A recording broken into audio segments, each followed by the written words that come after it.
Today's AskReddit post. Therapists of Reddit. Have you ever been genuinely scared of a patient and why? Oh boy, this is gonna be a good one. Let's get started. The only one I have felt a little scared of was one who threatened to kill me. I knew she meant it. She had already assaulted a number of other staff. She got sent to a higher security ward and I heard she had broke staff's fingers first day she was there. She held staff and other patients hostage in one of our rooms, threatening them but circling the table as if playing with them first. I see violence and aggression regularly and it doesn't faze me, but she did. I would purposely avoid eye contact and look straight ahead, avoiding her, and pretend I wasn't intimidated, as that's what she wanted. So do these people catch charges for assaulting hospital staff? How does that all work? Some can. Depends how unwell they are. Do they have capacity? Is it just bad behavior or mental illness? Are they detained, etc? Lots of factors to be considered. That makes a lot of sense. Thanks for the answer and stay safe. If they are already on an indefinite stay because they murdered someone and pleaded insanity successfully, there isn't really any point.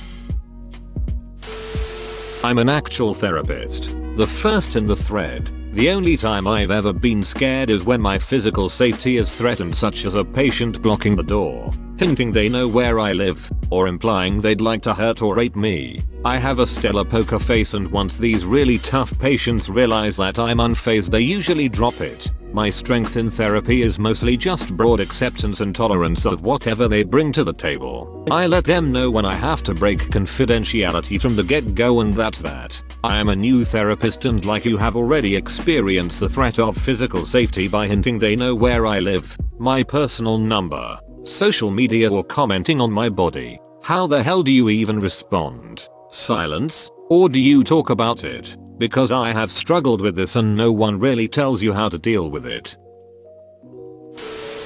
This was early on in training, but a mandated client had dropped acid before the session and it started coming on while we were talking. He didn't want to be there as it was, and was much larger than me, 5'0". Once he got to threatening me for being the reason everything was wrong with the world, I ended up needing to get up and leave my own office to get a supervisor. I definitely thought he would hit and or strangle me if I stayed. Why on earth would you drop acid before going in public, let alone therapy? People who drop acid tend to like to do it in public. All about the sensory inputs from what they describe. Even are a large amount of folks that microdose on a daily basis. Hell, there was MLB pitcher who threw a no-hitter on acid and evidently pitched many games that way. As someone with some experience with acid and other psychedelics, I would not say this is really the tendency. If you're microdosing, then yes. But this guy was clearly on a significant dose. Generally, taking any kind of significant dose in public is a risk if you don't have a friend watching over you.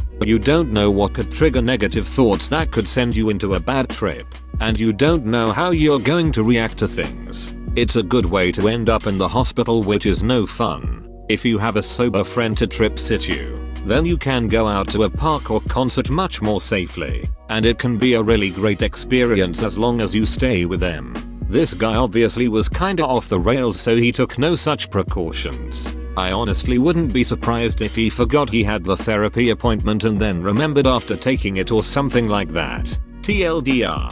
Don't take a significant dose of acid in public unless you have a sober friend with you. We called our sober person our bus driver. There were also 3 rules that were never to be ignored. 1. Cars are always real. 2. Guns are always real. 3. Cops are always real. Me personally, I was an at-home tripper. I don't care for crowds of people when I'm sober. I never wanted to test my luck while tripping. When I was in med school, our psychiatry attending told that years ago she dyed her hair red. Few weeks later she had a patient who obsessed with redhead women. Patient was thinking about killing redhead women and then putting their plucked head into boxes. So she had 2 weeks off and patient was carried by another doc. That's quite unnerving. Worked with a patient that complained of reoccurring night terrors about lobsters being boiled alive. He couldn't figure out what was causing them. The fact he killed his GF, chopped her up and boiled her head didn't seem come to him as a reason he might be having these dreams. My only fear is the system will have to release him one day, as they could never get him sane enough to stand trial. At what point do you stop waiting for the client to connect the dots and just say something like that? Right. My dumbass would be like, maybe because you chopped up and boiled your GF. Brad. Yes. Enough to quit my job. Had high caseload of suicidal teens. Most were medicated and low risk, but had 2 kiddos who had several suicide attempts prior to me, and while under my watch, I was getting physically ill, not sleeping well, constantly worried. I tried to transfer them to a higher level of care, but our company was greedy and didn't want to transfer them and lose those funds. I ended up quitting on the spot for these kids to be given a trauma-focused therapist and get the help they needed. Best decision for both myself and those kids. Thank you for doing what was right and not caving to the system. I'm sorry you were put in that position. Wishing you well. Red Heart. Not a therapist but a school counselor. Small young female. I have a student who is 6 feet 4 inches with emotional behavioral issues. Reading his social history made me cry because of all the shit he's been through. So, of course, I have a soft spot for him. But his anger gets out of control and it can be very scary. He punched a pole right in front of me once and narrowly missed my face. I looked at him in the eyes and sternly said, "Do you realize you almost just punched me in the face?" He snapped out of his rage and apologized profusely. I wanted to hug him and tell him everything was going to be alright. Edit. I messed up the last sentence and rewrote it. If you haven't had LSCI training, you should look into it. I think it might be right up your alley and a useful tool in your tool belt. If you have had it, isn't it awesome? Source. I'm an EBD teacher, and the training was, non-ironically, life-changing. Yes, one of my co-workers is a behavioral specialist in our EBD unit and told us counselors the same. I intend to get it done ASAP. You are going to love IT. I paid for it myself, and it was 100% worth it. If I had stayed in my old job, I would have offered to pay for my paras to take the training again, out of my own pocket, and it is not cheap. My uncle is one, and the answer is yes. Therapists aren't like they show in movies where they only deal with insanely complex and tough issues. Most of the people that come see him just have normal problems that most people can relate to. People seek therapy for a whole assortment of issues. So if someone goes to him with violent thoughts, or deeply disturbing issues and ideologies, it shocks him like it would shock the rest of us. They are just trained to handle it better than the rest of us. But deep down their reaction to it is the same. You see, it's this sort of thing that makes me not want to go to therapy. I don't think anyone could truly understand what it's like to think the things I do. They don't need to, though. The point is to help you go through your stuff. You understand you, and that's all that matters. That being said, therapists have loads of patients and I'm sure not much would shock them. They're also trained to not show that much emotion. Even if they do get shocked, they will scarcely show it. Source. Studied to become a psychologist for a year. Before switching paths, one of the biggest parts of their training is how to react to patients, and how to respond so they can try and find out the roots of the problem. There isn't anything you can say to them that they are ready to respond to in a calm demeanor. Used to be a therapist at a behavioral health hospital. I had some patients who genuinely scared me in theory, but nothing ever happened with them. I was significantly attacked twice at work. Both patients were young women. Neither of them scared me beforehand. Both were incredibly quiet, withdrawn, and unassuming. One strangled me with my keys. My lanyard was a breakaway for that very reason. But she had tried to steal them several times that shift in an attempt to escape the building and run into traffic. So I stupidly knotted off the breakaway portion. We carried panic buttons on the lanyards and I was able to press it while being strangled with it. The other attack occurred when I was fairly new and on a low security unit. In view of other staff, I was walking away from the patient and she grabbed me by my hair, pulled me to the ground, and dragged me for several feet down the hallway where she began kicking me in the chest and stomach. She was sent to a higher security unit as a result. I guess I was afraid of her after that, but she wasn't there long. There was law enforcement intervention after she assaulted a pregnant nurse, pulled her to the ground as well. and stomped on her stomach. OMG, what happened to the nurse's kid? She lost the baby and also permanently lost some bowel function, I guess. She very understandably quit her job. I didn't come to this thread to cry. That's horrible.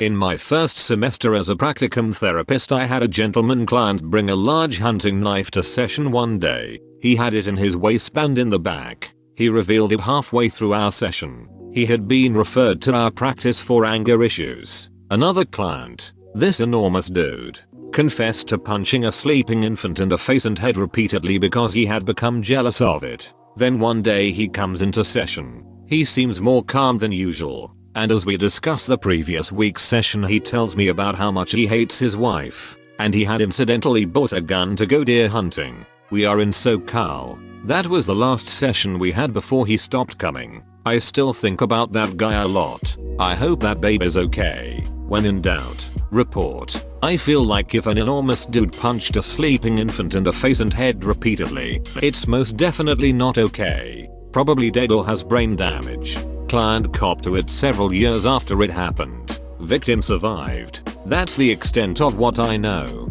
It's scary because he was so damn charming and friendly, and then he lets this shit slip out toward the end of session. Did he say why he hated his wife? Go to plead the fifth on that one. Good buddy. Worked residential for 20 years. Had only 2 kids scare me. One put his baby sister in the freezer. She was found quickly and was okay. He was charming, a good looking kid and quite clever. Also no history of trauma or abuse. Serious serial killer vibes. One was horribly abused and somehow figured out I was pregnant. I wasn't showing at all since I was fat. He would just stare at my stomach. I asked to be moved to a different group. First kid was or still maybe a case study for students at the local big university. Edit. To add why first kid was scary other than the horrible act. Innocent explanation. He might have been able to smell it. Some people are just born with insanely good smell. WTF. I can sense if a person is pregnant, even if they're not showing. Their faces are a dead giveaway. But it's strange because I didn't even grow up with a mom or with younger siblings. But ever since I was younger and met pregnant women here or there, I started to pick up on sensing a pregnancy. It's not a look the expecting woman exudes because sometimes they say they aren't and find out later on that they are.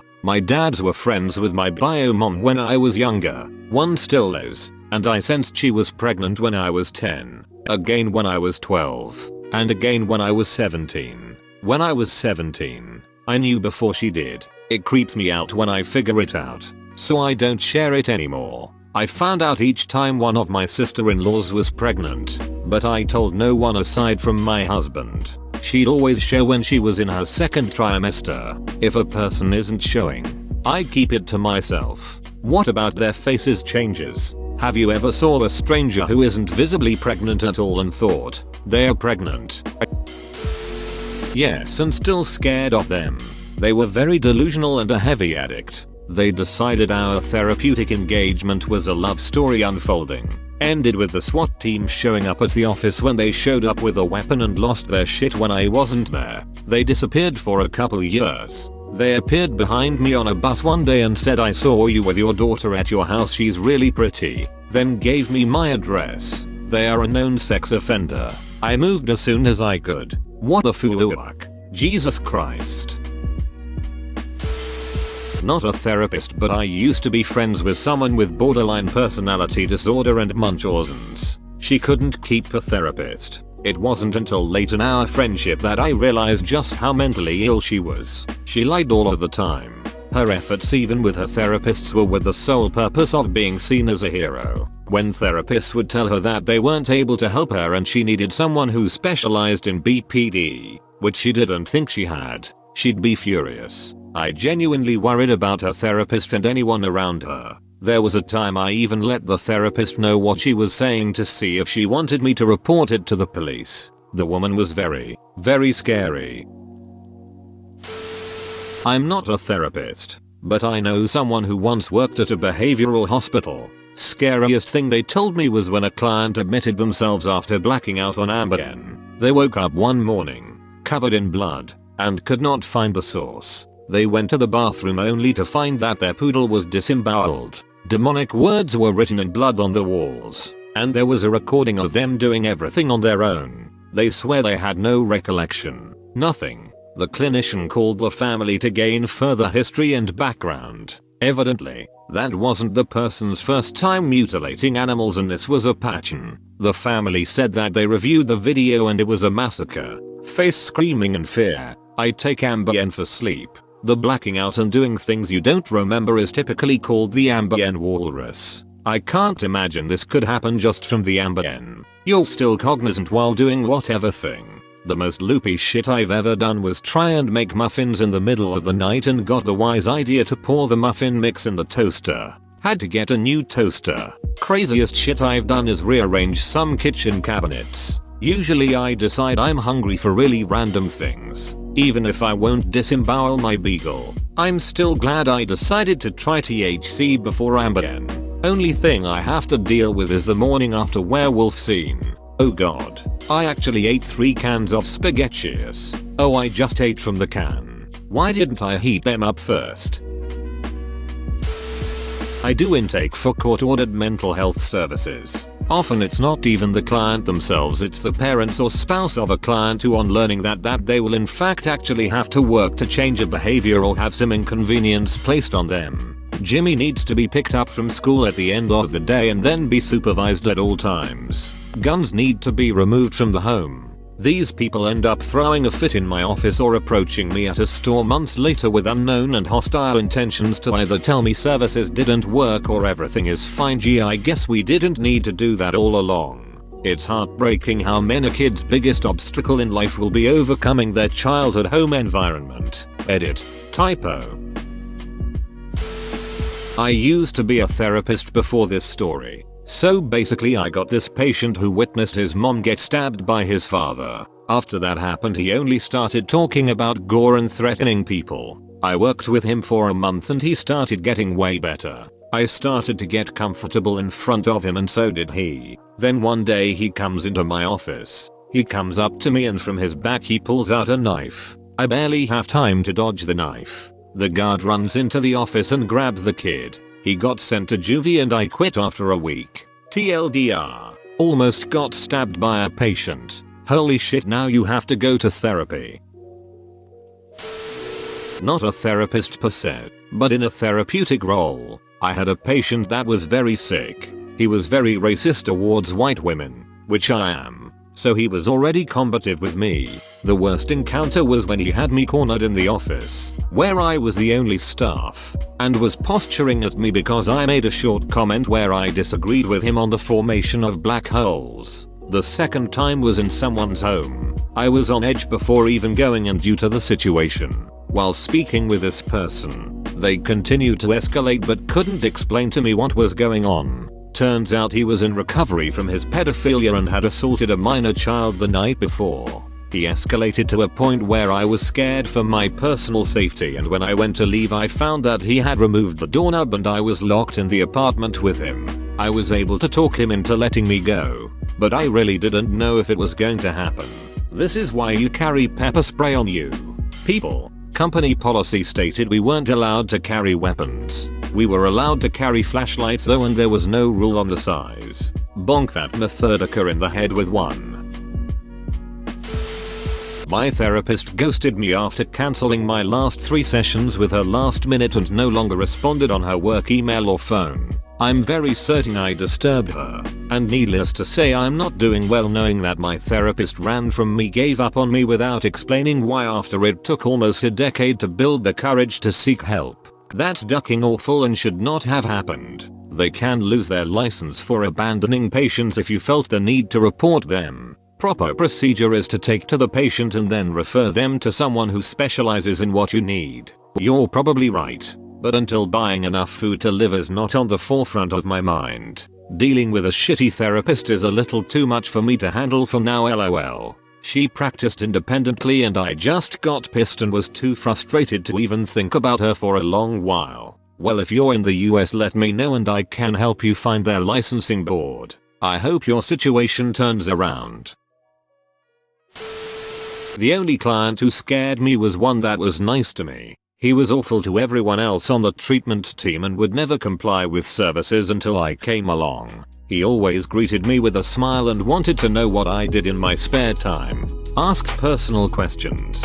I lied about my entire life. He would call me to chat about nothing sometimes. I could tell that it was all superficial. However, I would have to text my boss when I arrived at his home and when I was back at my car with the doors locked. When I got pregnant I begged to be removed from the case. Were you? I had to take some FMLA during my pregnancy that kind of forced their hand on the issue. Thankfully.